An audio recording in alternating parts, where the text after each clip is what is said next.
Hello everyone. Malaysia బృందం ఇప్పుడు అమరావతిలో పర్యటించబోతుంది. సో నిజంగా వీళ్ళ పర్యటన దేనికి దారి తీయబోతుంది ఒకసారి డిస్కస్ చేసే ప్రయత్నం అయితే చేద్దాం. ప్రస్తుతం మనతోటి పొలిటికల్ అనలిస్ట్ సిఎస్ రావు ఉన్నారు స్టూడియోలో. వెల్కమ్ చేద్దాం. Hello sir. Hello. Yes sir, ఈ బృందం ఇక్కడ పర్యటించబోతుంది. సో అసలుకి ఎలాంటివి చూడొచ్చు నెక్స్ట్? అమరావతిలో మలేషియా బృందం 2వ తారీఖు నుంచి 5వ తారీఖు వరకు పర్యటిస్తుంది. ఎస్. మరి ఇన్ని రోజుల పాటు 3 రోజుల పాటు అమరావతిలో ఉంటున్నారని అంటే మలేషియా బృందం ప్రత్యేకమైన బృందం, అందులో మలేషియా ప్రభుత్వానికి సంబంధించిన ప్రతినిధులు ఉన్నారు, అక్కడ ఇండస్ట్రీస్టులు కూడా దాంట్లో ఉన్నారు. మరి వాళ్ళు ఊరికనే వస్తారా? ఖచ్చితంగా మలేషియా నుంచి ఏదో పెద్ద ప్రాజెక్టు రాబోతుంది అమరావతికి. ఆ ప్రాజెక్ట్ ఏంటి అని అంటే యాక్చువల్గా మలేషియాకి సంబంధించినటువంటి టౌన్షిప్ మనకు హైదరాబాద్లో ఉంది. మలేషియా టౌన్షిప్ హైదరాబాద్లో ఫస్ట్ టౌన్షిప్ బాగా గేటెడ్ కమ్యూనిటీ తోటి ఉంది ఏంటంటే అదే. ఆ తర్వాత గేటెడ్ కమ్యూనిటీ చాలా వచ్చాయి. మలేషియా టౌన్షిప్కి ఇవాళకి కూడా ఒక క్రేజ్ ఉంది హైదరాబాద్లో.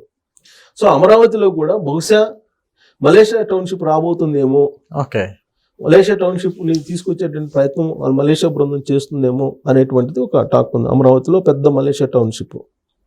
అలాగే మలేషియాతో పాటు సింగపూర్ కానీ మిగతా అనేక దేశాల బృందాలకు సంబంధించినటువంటి వాళ్ళు వచ్చి పర్యటిస్తున్నారు అమరావతిలో.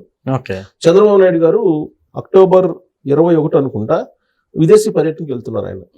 ఆ విదేశీ పర్యటనకు సంబంధించి already Andhra Pradesh GAD already GO కూడా ఇచ్చింది. ఆయన సౌదీ, అబుదాబి, దుబాయ్, యుఏఈ కంట్రీస్కి వెళ్తున్నారు. కంట్రీస్కి వెళ్ళి ఆయా దేశాల్లో ఉన్నటువంటి ఇండస్ట్రీస్ని ఆహ్వానిస్తున్నారు. నవంబర్ 14-15 తారీఖుల్లో సిఐఏ ఆధ్వర్యంలో, అలాగే ప్రభుత్వం సిఐఏ భాగస్వామ్యంతో అత్యంత పెద్ద పారిశ్రామిక సదస్సు జరుగుతుంది. ఆ సదస్సుకి ఇండస్ట్రీస్ని ఆహ్వానించడానికి చంద్రబాబు నాయుడు గారు విదేశీ పర్యటనకు వెళ్తున్నారు. October 20-21 I think already final అయిపోయింది ఆయన విదేశీ పర్యటన. ఇండస్ట్రీస్లు రాబోతున్నారు. ఈ ఇండస్ట్రీస్ని ఆహ్వానించడానికి నిన్న ఢిల్లీ వెళ్ళారు, అలాగే విదేశీ పర్యటనకి వెళ్తున్నారు. అలాగే అంతకుముందు సింగపూర్ వెళ్ళారు. లోకేష్ గారు కూడా అమెరికా వెళ్ళొచ్చారు. ఇప్పుడు మలేషియా బృందం ఇక్కడికి వచ్చింది.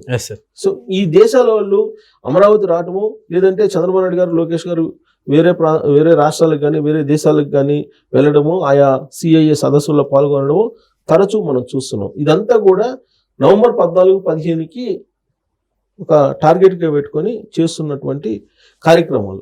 సరే, మలేషియా బృందం వచ్చింది ఇక్కడికనంటే ఆయా దేశాల్లో ఇప్పుడు కొన్ని దేశాలకి ఫేమస్, కొన్ని అంశాలకు ఫేమస్. కొన్ని దేశాలు, ఆయా దేశాల్లో ఉండేటువంటి ఇండస్ట్రీస్టులు, ఇప్పుడు దక్షిణ కొరియా ఉంది. ఈ దక్షిణ కొరియా మ్యానుఫ్యాక్చరింగ్ సెక్టర్, ఇప్పుడు కార్లు కానీ, కొరియాకు సంబంధించిన కార్లు కానీ, ఇవన్నీ కూడా. అలాగే ఒక్కో దేశం ఒక్కో రకంగా ఫేమస్ ఉంటాయి. సో దక్షిణ కొరియా బృందం ఇప్పుడు ఆల్రెడీ వచ్చింది రాష్ట్రంలో. దక్షిణ కొరియా బృందం పర్యటిస్తుంది. ఇంకొక వైపు మలేషియా బృందం ఉంది. సో వీళ్ళు పెట్టుబడులు పెట్టడానికి, అమరావతిలో పెట్టుబడులు పెట్టడానికి ఇంట్రెస్ట్గా ఉండేటువంటి వాళ్ళు అబ్జర్వ్ చేస్తున్నారు. గ్రౌండ్ లెవెల్లో సిచ్యువేషన్ ఎలా ఉంది, పెట్టుబడులు పెట్టడానికి అనువుగా ఉందా లేదా అనే దాని మీద. ఇప్పుడు అమరావతి రూపురేఖలు మారిపోబోతున్నాయి. అమరావతికి సంబంధించి క్వాంటమ్ కంప్యూటర్స్ వస్తుంది. 2026 జనవరికి క్వాంటమ్ కంప్యూటర్స్ ఫేజ్ 1 అయిపోతుంది. ఆల్రెడీ టవర్స్ కూడా మనం చూసాం. టవర్స్ కూడా డిజైన్ ఎలా ఉంది ఏంటి అనేది మనం చూస్తూ ఉన్నాం. అలాగే డ్రోన్ హబ్, కర్నూలులో డ్రోన్ హబ్ పెట్టబోతున్నారు. గూగుల్ వైజాగ్ లో డేటా సెంటర్ పెట్టబోతుంది. లేటెస్ట్ గా తెలుస్తున్నటువంటి ఇన్ఫర్మేషన్ ఏంటంటే గూగుల్ డేటా సెంటర్ రాకుండా ఉండడానికి వైఎస్ఆర్ కాంగ్రెస్ పార్టీ వాళ్ళు కోర్టుల్లో కేసులు వేస్తున్నారట. చంద్రబాబు నాయుడు గారు ప్రస్తావించారు. వైజాగ్ పర్యటనకు వెళ్ళినటువంటి చంద్రబాబు నాయుడు గారు ఈ ప్రస్తావన చేశారు. వైజాగ్ లో ఉండేటువంటి వైఎస్ఆర్ కాంగ్రెస్ పార్టీకి సంబంధించిన ఒక కీలకమైనటువంటి నేత అక్కడ ఉన్నటువంటి రైతులను రెచ్చగొట్టి గూగుల్ కంపెనీకి భూములు ఇవ్వకుండా వాళ్ళ చేత కోర్టులో కేసులు వేయిస్తున్నారు అనేది చంద్రబాబు నాయుడు గారు ప్రస్తావించారు. ఒకసారి భూ సేకరణకి సంబంధించి అనౌన్స్ చేసిన తర్వాత అమౌంట్ ఇంకా మళ్ళీ పెంచినటువంటి సందర్భాలు ఎక్కడా లేవు. ఒకసారి ఆల్రెడీ అనౌన్స్ చేసాం, అందరితో మాట్లాడిన తర్వాత భూసేకరణ కోసం ఎకరాకి ఎంత ఇవ్వాలనేది ఆ మేరకే అందరికి ఇస్తారు, కానీ రైతుకు ఒక రకంగా ఇవ్వరు.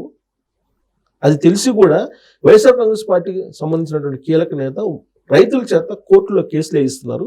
అంటే గూగుల్ డేటా సెంటర్ని వైజాగ్కి గూగుల్ డేటా సెంటర్ వైజాగ్ రాకుండా అడ్డుకునేటువంటి కుట్ర వైఎస్ఆర్ కాంగ్రెస్ పార్టీ చేస్తుందని చెప్పి చంద్రబాబు నాయుడు గారు వాళ్ళ వైజాగ్ మీటింగ్లో ఆయన ప్రస్తావించారు. ఎస్ సార్, అంతేగా సార్. అయితే ఇప్పుడు అంటే ఇక్కడ అయితే ఏపీకి కంపెనీస్ వస్తాయో వాళ్ళకి సో వైసీపీ ఆఫీసుల నుంచి ఈమెయిల్స్ వెళ్తున్నాయంట సార్ ఇక్కడికి రావద్దని. సో అందులో ఎంతవరకు నిజం ఉంది? అది ఆల్రెడీ ఫస్ట్ ఫేజ్లోనే జరిగింది. ఓకే. కూటమి ప్రభుత్వం అధికారంలోకి వచ్చిన తర్వాత ఇండస్ట్రియలిస్టుని ఆహ్వానించేటువంటి క్రమంలో ఇండస్ట్రియలిస్టుని రావద్దు, మీరు వస్తే నెక్స్ట్ ఇబ్బంది పడాల్సి వస్తుంది, మేము వస్తాం అధికారంలోకి, మేము వచ్చిన తర్వాత మీకు ఇచ్చినటువంటి అనుమతులు మేము రద్దు చేస్తాం అని చెప్పి బ్లాక్మెయిల్ చేస్తూ భయపెడుతూ మెయిల్స్ పంపించారు అనేది లోకేష్ గారు అలాగే చంద్రబాబు నాయుడు గారు చెప్పినటువంటి మాట.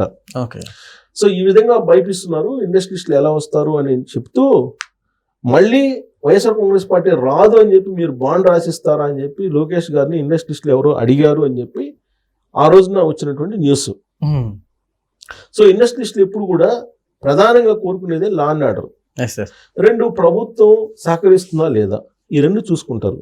మూడు వచ్చేసి అక్కడ పెట్టుబడులు పెడతాం, మనకి ఎంత ప్రాఫిట్స్ ఉంటాయి, అక్కడ ఉన్న వనరులు ఏంటి, అక్కడ మనం పెడితే ప్రాఫిట్స్ ఎంత ఉంటాయి, ఇది లెక్క వాళ్ళది. ఆడ గవర్నమెంట్ లా అండ్ ఆర్డర్ చూసుకుంటారు. సో అది చూసిన తర్వాత వాళ్ళు ఇండస్ట్రియలిస్టులు పెట్టుబడి పెడతారు. ఇప్పుడున్నటువంటి పరిస్థితుల్లో చంద్రబాబు నాయుడు గారు గవర్నమెంట్ ఎప్పుడైనా సరే ఇండస్ట్రియలిస్టులకి అనుకూలమైనటువంటి ప్రభుత్వం అనుకూలమైన నిర్ణయాలు తీసుకుంటారు.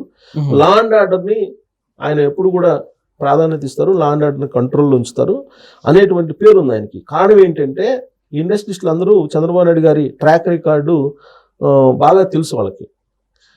గతంలో గణేష్ ఉత్సవాలు జరుగుతున్నాయంటే హైదరాబాద్లో, ఉమ్మడి హైదరాబాద్లో ముస్లిమ్స్కి హిందువులకి ఖచ్చితంగా గొడవలు ఉండేవి. ఎన్టీ రామారావు గారు ముఖ్యమంత్రి అయిన తర్వాత ఆ గొడవలు లేకుండా చేయగలిగారు. ఆ తర్వాత చంద్రబాబు నాయుడు గారు వచ్చిన తర్వాత టోటల్ సినారియో మార్చేశారు. అసలు ముస్లిమ్స్ హిందువులు కలిసి గణేష్ ఉత్సవాలు నిర్వహించుకునేటువంటి పరిస్థితి తీసుకొచ్చారు చంద్రబాబు నాయుడు గారు. అలాగే రాయలసీమలో ఫ్యాక్షన్, ఆయన ఉమ్మడి ఆంధ్రప్రదేశ్కి ముఖ్యమంత్రిగా ఉన్నప్పుడు రాయలసీమలో ఫ్యాక్షన్ తారాస్థాయిలో ఉండేది. అలాంటి ఫ్యాక్షన్ని లేకుండా చేయగలిగారు, ఆల్మోస్ట్ తగ్గించారు. టోటల్గా ఫ్యాక్షనిజం అనేది లేకుండా చేయగలిగారు. అది పార్టీలకు అతీతంగా ఆయన తీసుకున్నటువంటి నిర్ణయం. అది ఐపీఎస్లకు ఇచ్చినటువంటి స్వేచ్ఛ ఫలితంగా ఫ్యాక్షనిజం అనేది ఆల్మోస్ట్ రాయలసీమలో ఇవాళ పెద్దగా ప్రభావం చూపించే అంశంగా లేదు. ఇక రౌడీయిజం, చంద్రబాబు నాయుడు గారు ముఖ్యమంత్రిగా ప్రమాణ స్వీకారం చేసినప్పుడు తొలి రోజుల్లో రౌడీయిజం ఉండేది, వీధికి ఒక రౌడీ ఉండేవాళ్ళు. సో రౌడీయిజంని అణిచివేశారు.